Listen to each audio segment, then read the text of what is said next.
जय श्री कृष्ण दोस्तों। आज की हमारी कहानी है आशा और विश्वास। एक बार एक व्यक्ति रेगिस्तान में कहीं भटक गया।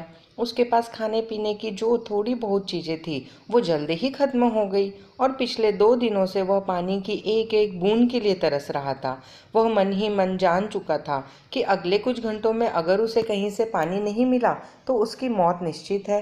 पर कहीं ना कहीं उसे ईश्वर पर यकीन था कि कुछ चमत्कार होगा और उसे पानी मिल जाएगा। तभी उसे एक झोपड़ी दिखाई दी। उसे अपनी आंखों पर यकीन नहीं हुआ। पहले भी वो मृग तृष्णा और भ्रम के कारण धोखा खा चुका था, पर बेचारे के पास यकीन करने के अलावा और कोई चारा भी तो न था। आखिर यह उसकी आखिरी उम्मीद जो थी। अपनी बची खुची ताकत से झोपड़ी की तरफ चलने लगा। जैसे जैसे करीब पहुंचता उसकी उम्मीद बढ़ती जाती और इस बार भाग्य ने भी उसका साथ दिया। सचमुच वहां एक झोपड़ी थी। पर यह क्या, झोपड़ी तो वीरान पड़ी थी, मानो सालों से वहां कोई भटका ना हो। फिर भी पानी की उम्मीद में वह व्यक्ति झोपड़ी के अंदर घुसा। अंदर का नज़ारा देख उसे अपनी आंखों पर यकीन नहीं हुआ। वहां एक हैंडपंप लगा था। वह व्यक्ति एक नई ऊर्जा से भर गया।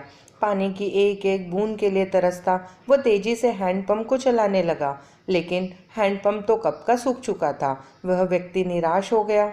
उसे लगा कि अब उसे मरने से कोई नहीं बचा सकता। वह निढाल होकर गिर पड़ा।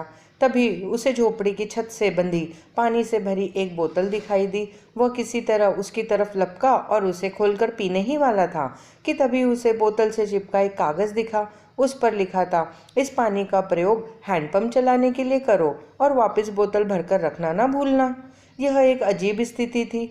उस व्यक्ति को समझ नहीं आ रहा था कि वह पानी पिए या उसे हैंडपंप में डालकर चालू करे। उसके मन में तमाम सवाल उठने लगे। अगर पानी डालने पर भी पंप नहीं चला, अगर यहाँ लिखी हुई बात झूठी हुई तो क्या पता जमीन के नीचे का पानी भी सूख चुका हो। लेकिन फिर कुछ सोचने के बाद उसने बोतल खोली और कांपते हाथों से पानी पंप में डालने लगा। पानी डालकर उसने भगवान से प्रार्थना की और पंप चलाने लगा और पंप से ठंडा ठंडा पानी निकलने लगा। वह पानी किसी अमृत से कम नहीं था। उस व्यक्ति ने जी भरकर पानी पिया। उसकी जान में जान आ गई।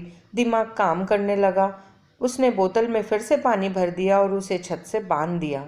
जब वो ऐसा कर रहा था तभी उसे अपने सामने एक और शीशे की बोतल दिखी।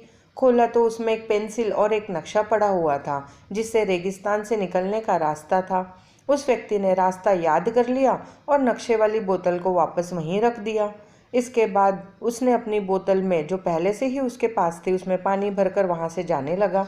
कुछ आगे बढ़कर उसने एक बार पीछे मुड़कर देखा, फिर कुछ सोचकर वापस उसी झोपड़ी में गया और पानी से भरी बोतल पर चिपके कागज़ को उतारकर उस पर कुछ लिखने लगा। उसने लिखा, मेरा यकीन करिए, यह हैंडपंप काम करता है। यह कहानी संपूर्ण जीवन के बारे में है।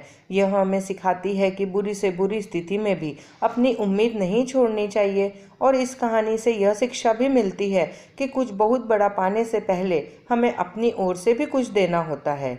जैसे उस व्यक्ति ने नल चलाने के लिए मौजूद पूरा पानी उसमें डाल दिया। जय श्री कृष्ण दोस्तों।